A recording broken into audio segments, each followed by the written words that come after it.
Hello, in front of me I've got OnePlus Nord 2 5G. Today I'll show you how to edit camera modes. So, let's open camera firstly and tap on More.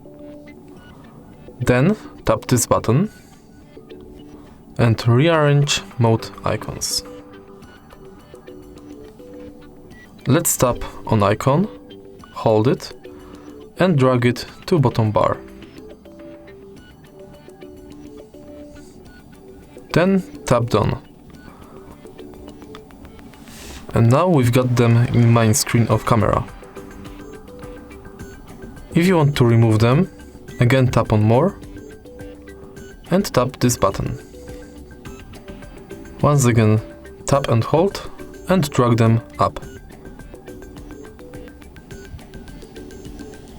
And tap Done. If you find this video helpful, please leave like, comment and subscribe.